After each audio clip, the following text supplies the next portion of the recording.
Control has been Alison Krauss's defining characteristic for decades. She had control of her voice, which was clear and quite weightless. She played her violin with ease and precision. Authority over a career that transformed a young talent into one of the most honored performers in Grammy history. She brought bluegrass into the mainstream with 27 victories and counting. Created a legacy with Union Station and Alison Krauss, transcended genres with Raising Sand, and was inducted into the Bluegrass Hall of Fame and the Grand Ole Opry. It's a near-perfect story on paper. However, there was one aspect of her life outside of the stage where music never quite found its footing. Krauss and Krauss's marriage ended quietly in 2001.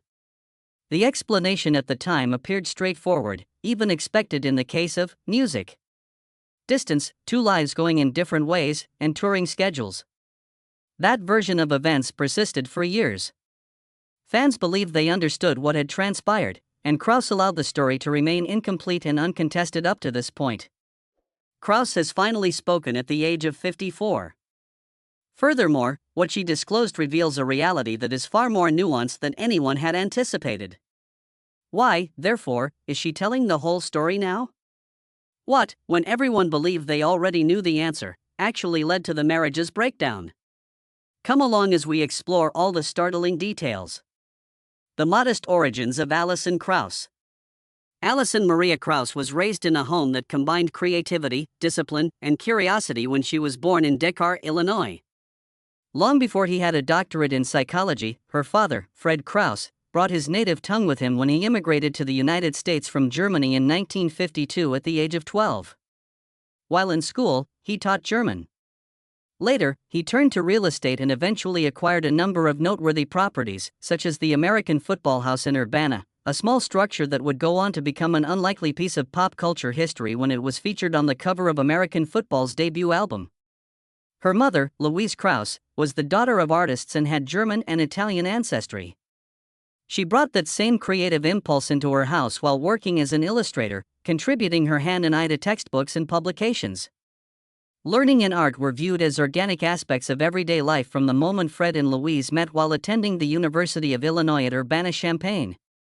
Following Alison's birth, the family briefly resided in Decatur before relocating to Champaign, where she and her older brother, Victor, were raised. In that house, music was always there, but it was never declared to be a destiny. Because Louise performed the banjo and acoustic guitar, folk music was there but unforced and comfortable.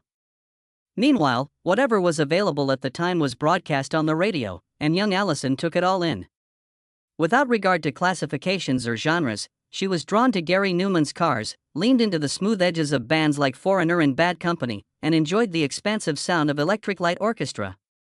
In the meantime, Victor was blazing his own trail as a high school pianist and double bassist, building the groundwork for a career as a jazz and rock multi-instrumentalist. Music. Alison was encouraged to play the classical violin when she was 5 years old, not because she was under duress, but because it was an option. Her mother encouraged her to participate in music, art, and athletics because she thought it was important to keep doors open. Practice didn't immediately win Alison over. Even if her excitement trailed behind, she persisted in her classical training until she was 11 years old, dragging her feet through lessons and music.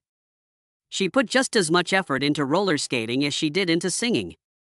Furthermore, it was initially unclear which way her life would go. She ultimately decided in her early teens that she would pursue a career in music rather than roller derby.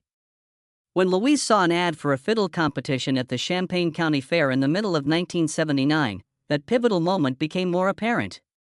Instead, she bought Richard Green's 1977 CD duets and a book on how to play the bluegrass fiddle. Alison took a non-academic approach. She practiced on the violin with her mother's guitar accompaniment, picking up melodies straight from the record, including Tennessee Waltz. She competed in the novice division of the talent show at the age of 8 and finished 4th. Even while it wasn't a victory, it was sufficient to start a conversation. She also met Andrea Jean there, who went on to win the junior category that year. This early meeting of their paths would subsequently seem far from coincidental. From there, Alison delved farther into bluegrass because it made sense to her, not because she was instructed to. She found she had a unique talent for hearing intricate riffs once and instantly transforming them into something unique. The genre allowed her space rather than confining her. She was already playing with Marvin Lee Lesnar's country dance band by 1981 and 1982, singing and playing the violin with an assurance that belied her age. Her parents celebrated yet another milestone in September 1983 when they purchased a handcrafted violin made in Missouri for her. She subtly acknowledged that this was more than a passing fad by purchasing her first, music, full-sized instrument. By the age of 13, it was impossible to deny the momentum. In addition to winning the Walnut Valley Festival Fiddle Championship, she was awarded the Midwest's Most Promising Fiddler by the Society for the Preservation of Bluegrass in America. Later, Vanity Fair would use the adjective virtuoso, which is typically used to describe artists twice her age, to characterize her. Music, she met Dan Tyminski at a society-sponsored gathering around that time. One of many interactions that might subtly influence her destiny. Long before anyone could have imagined what that constellation of talent would become, she actually met all of the current members of Union Station during those events. Alison Krauss's ascent wasn't very noisy. It took place in practice rooms, small villages, fairgrounds, and random encounters brought together by impulse rather than ambition. The foundation was there, solid and recognizable, waiting for the rest of the story to catch up, long before the Grammys, the legacy, or the cautious control the world would eventually connect with her name. How music was taken over by Alison Krauss. Alison Krauss was more than just the festival rumor about the prodigy by the middle of the 1980s. She collaborated with Swamp Weiss and Jim Hoyes on an indie album in 1986, when most children were still figuring things out. Her brother Victor was by her side. At the same time, she was playing frequently with songwriter and bassist John Pannell in a band that was first known as Silver Rail. It became Union Station when the name had to be changed. It was a minor adjustment that would have a big impact. She signed with Rounder Records that same year, which provided her structure without stifling her intuition. Music, with Union Station supporting her, she released her debut album in 1987 at the age of 16. She already has that distinct, music, quiet in her voice that makes people lean in rather than sing along. It didn't feel like an attention-seeking debut. It was as if the arrival didn't need to be announced. What came next was a gradual expansion of the field rather than a hasty attempt to reinvent. Naturally, a solo release resulted in a full Union Station endeavor, followed by another.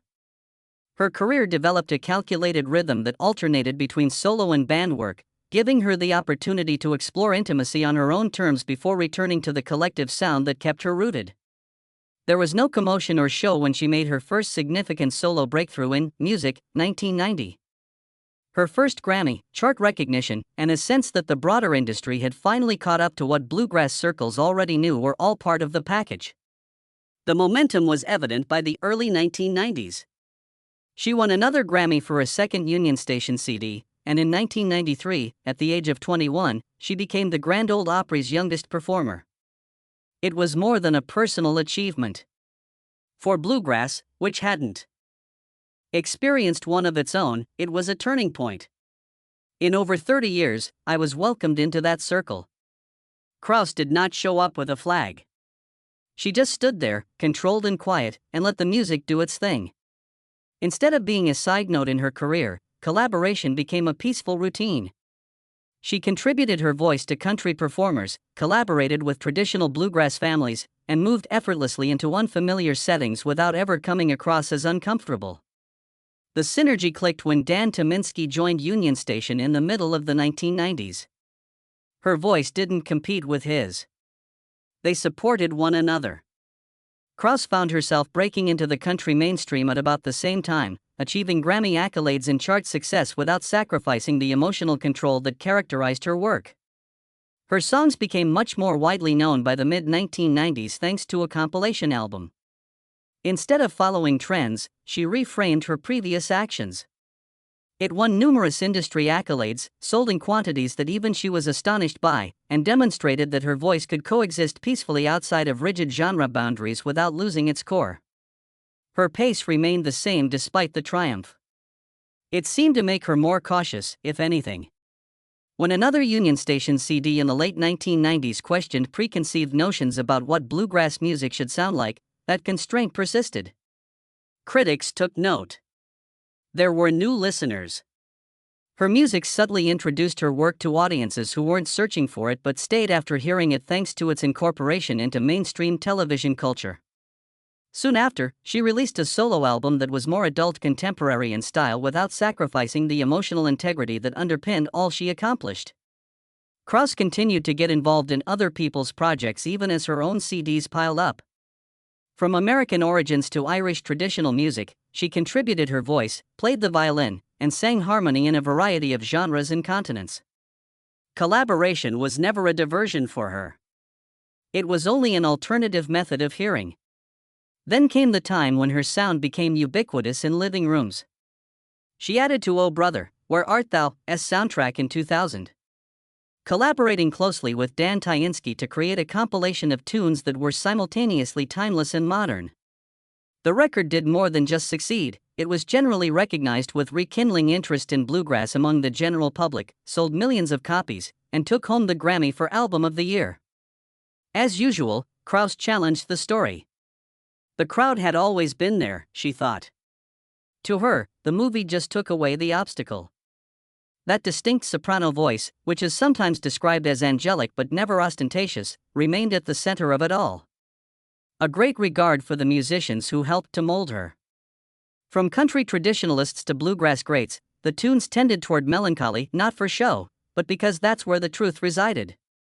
Because she was committed to picking the appropriate song and constructing an album around its emotional weight, Krauss rarely composed her own work. By the year 2000, Alison Krauss was not remaking herself for attention or seeking relevance. That wasn't the first stable object she had constructed. Listening, patience, and an almost unyielding refusal to oversell what was already potent created this career.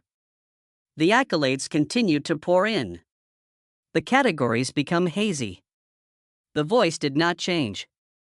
Control remained her signature throughout it all. However, all of it almost put a stop to music in 2015. The silent struggle that almost brought an end to everything was when Alison Krauss lost her voice. Music, Alison Krauss's voice is what most people associate with her. High, soft, and quite weightless. The sort of music that seems to float rather than force. Music, she won 27 Grammy Awards in just over 25 years, her voice carried her across decades of music, and she became one of the most honored vocalists in American history. It was so unexpected when it wasn't there because it always looked so natural and effortless. Windy City's arrival signaled something out of the ordinary. It was both her first release of any kind in years and her first solo album since the year 2000. It wasn't a lack of interest or inspiration that caused the hiatus. That was not nearly as disturbing as it was. Krauss had been having trouble with her voice in the years before the album was released. Although dysphonia was the scientific word for the diagnosis, the experience was anything from tidy. Suddenly her throat would stiffen. Singing was like attempting to push sound through a small straw. It got worse the harder she tried. There was no relief from physical treatment. Rather, the issue followed her into studios, onto stages, and finally into situations from which she was unable to flee. It occurred in real time during a live performance in Utah in 2015. She opened her mouth to sing the first lyric, but nothing came out. Silence, no warning, no second chance. The kind that leaves you feeling sick to your stomach. The kind that simultaneously feels intimate and public. She was aware of her vulnerability as she stood there, and someone else had to intervene. She has previously struggled with her health. For years, she had struggled with crippling migraines. This, however, felt different. This went right to the core of what made her unique. Finally, she came to a challenging decision. The issue was not just physical, it was also psychological. She started to believe that it was a type of singer's block. It's the lack of clarity, not the lack of competence, in music. She was unable to enter the emotional realm where a performance felt genuine. She couldn't bear what she heard when she listened back, and every attempt felt rushed and manufactured. The loop she couldn't break was fueled by that distance, which made everything tighten even more. She eventually looked for a vocal coach during the arduous, protracted recording process for Windy City, which had begun years before. He was able to identify the problem quickly. She was distracted, overburdened, and, music, brought too much mental baggage into the studio. The body was responding to that strain by manifesting it as a false emotion. A mental obstacle that becomes tangible. That insight changed the way she perceived her voice, but it didn't make things instantly better. Singing had never been about control in the conventional sense for Krauss. Music, it was about being there, about being completely immersed in a song's narrative. The visuals flowed readily when that link was present. The performance developed naturally. No amount of effort, music, could make up for it when it wasn't. It slipped farther away the harder she pushed it. Finding a method to escape her own thoughts was essential to learning to trust her voice once more. And occasionally that required taking a whole other approach. Music, panic began to creep in before one performance when she felt her throat beginning to close. When she asked for assistance with just a few minutes left, she received a strange directive. Instead than pretending to be upset, get angry. Genuine rage. Refuse. As if you truly mean it. Let everything be open. That's exactly what she did when she went outdoors. She located a tree, pointed at it, and began to shout again. It seemed absurd. Her band looked at her as if she had gone insane. However, she persisted. And something had changed when she returned inside. The performance continued. The voice persisted. It was an easy explanation. Talking is not difficult for people. They have trouble singing. Anger is not a place of restraint, it is a place of strength. Rather than tightening the body, it opens it. She still goes out and yells before shows now. Occasionally at trees, and occasionally outdoors. It functions. She now chuckles at the thought, picturing how helpful it would have been to have a small bonsai nearby to yell at in an emergency. She finds the picture funny. She is still taken aback by the solution, but there is a genuine element beneath the comedy. 2013 was already a precarious year when Alison Krauss stopped talking and someone else took her place. Her voice, which had always responded to her calls, was fading. There were fewer shows. The recording has become extremely slow. She was starting to feel surrounded by silence, not voluntarily, but out of necessity. And in that quiet, something disturbing happened that had nothing to do with the stage. A woman was detained that year after showing up at a courthouse for what seemed to be a routine court hearing. No, it wasn't. She had been living under a false identity for months, persuading an old man that she was Alison Krauss, not a lookalike or imposter, but the real thing. Because it relied on absence, the plot was successful. Krauss was nowhere to be seen. No one had listened to her. It was easier to sell the untruth because of the disparity. The devastation was catastrophic by the time officials stepped in. The man had almost spent all of his savings. They had signed away a house valued at hundreds of thousands of dollars. Legal records had been tampered with. Piece, music, by piece, trust has been destroyed. After being told to have a mental assessment, music avoided court appearances, lost her bond, and fled for a short while before reappearing and being arrested. A lengthy legal process ensued, culminating in a guilty plea, probation, reparations, and the restoration of what was still salvageable. Although it appeared to be a case of deceit on paper, it revealed something more subdued and unsettling. The absence of Alison Krauss's voice had been long enough for someone else to take over the outline of her life. Quiet was essential to the illusion, and Krauss was dealing with quiet at the moment. The real Krauss was fighting only to make sound while her name was being abused. She was discovering that her voice didn't suddenly vanish. It became more taut. Music, it fought back. At times when it had never failed before, it let her down. She didn't find the withdrawal from music odd. It was a matter of survival. It no longer felt honest to sing. It felt forced to perform music, and doing so simply made the situation worse.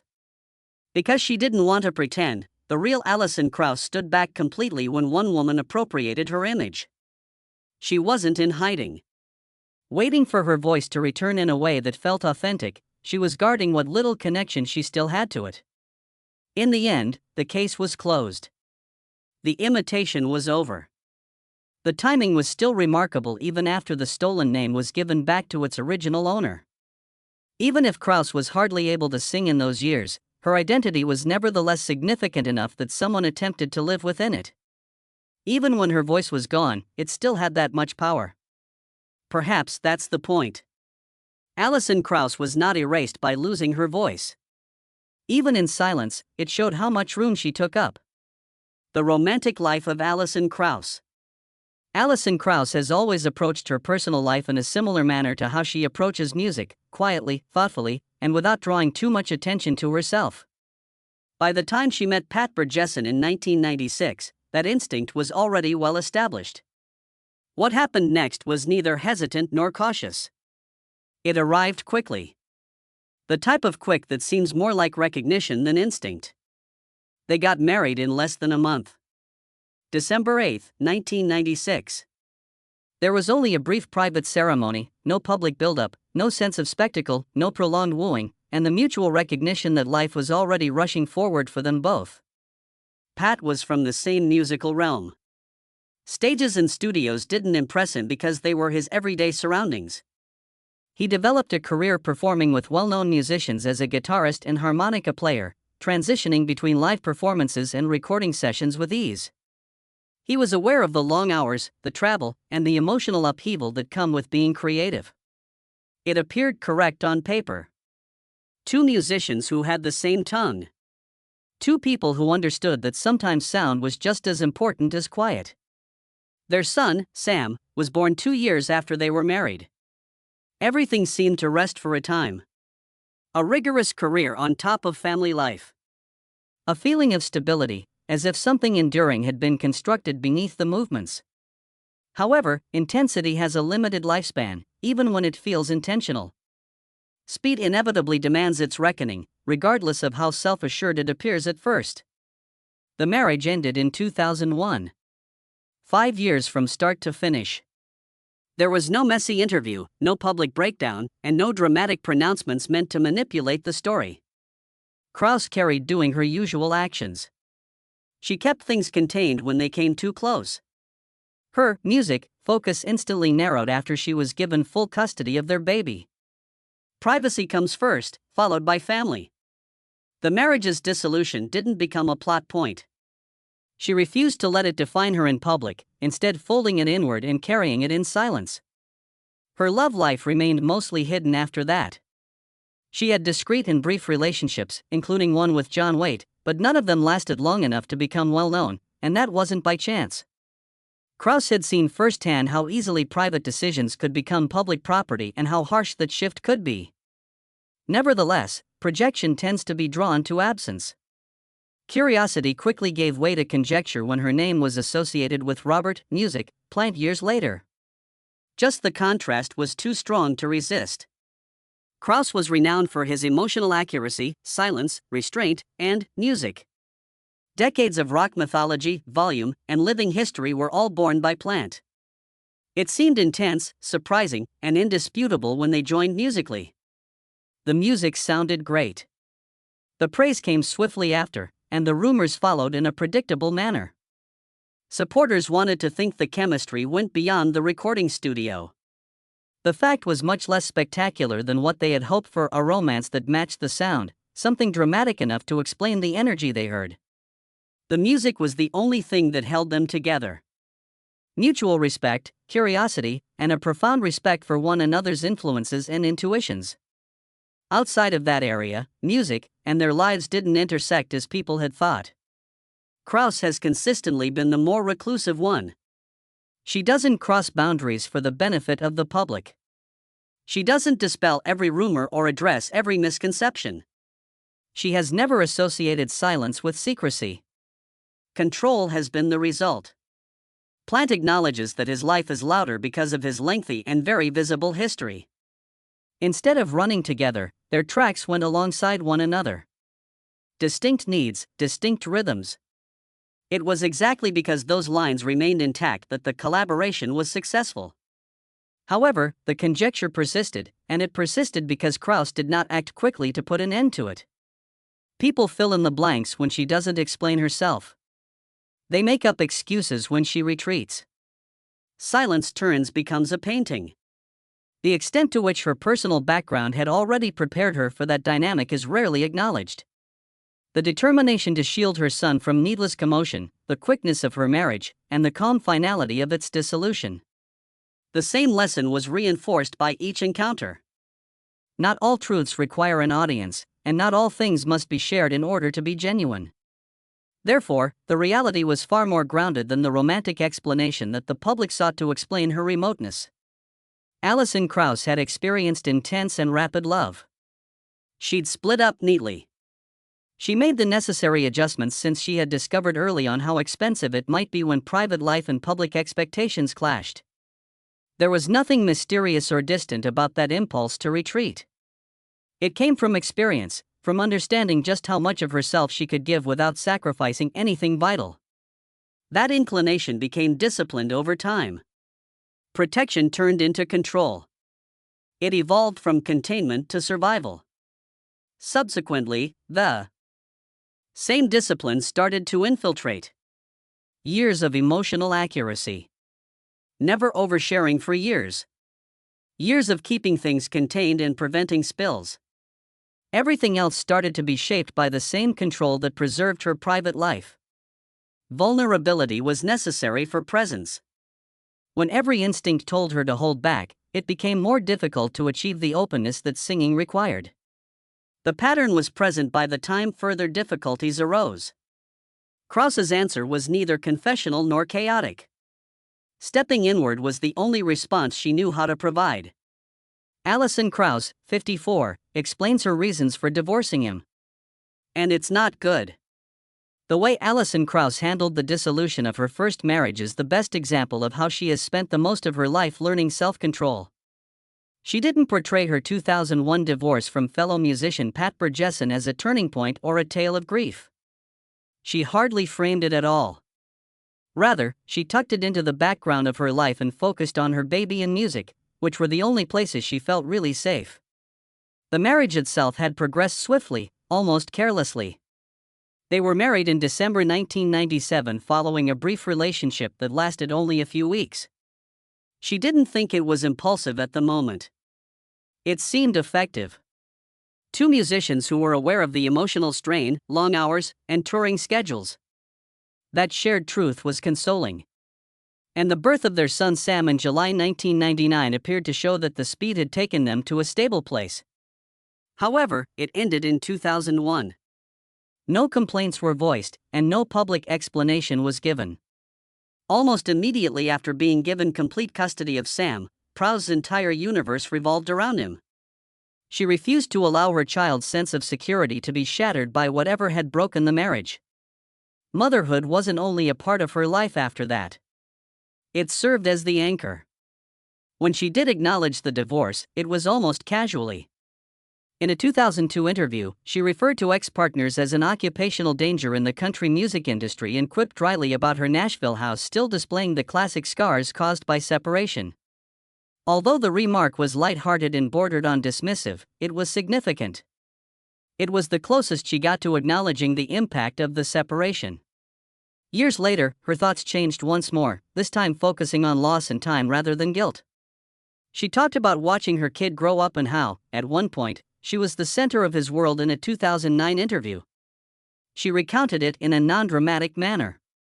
It was a melancholy realization that those formative years, which were sculpted in the wake of her divorce, went by far too swiftly. Krauss never provided an explanation for the dissolution of the marriage. She never reframed herself as a victim or a survivor, never revealed details, and never voiced resentment. There was no avoidance in that quiet. She was defending herself, her son, and a reality that she obviously didn't think required public acceptance. At 54 years old, that quiet now reads as control rather than secrecy. A decision to allow time to speak where words could never. Whatever transpired within that marriage was severe enough to put a swift, tidy, and permanent end to it. She was so serious that she opted for stability over spectacle and solitude over catharsis. And the message becomes more evident when you view it through that lens. Drama was not the reason Alison Krauss divorced Pat. Something basic didn't work, therefore she divorced him. She didn't linger after she realized it. She didn't turn around as she continued forward. How do you feel about the music of Alison Krauss? Tell us in the comments section below. Remember to subscribe, like, and share. Click the following video that appears on your screen as well. It will be enjoyable for you.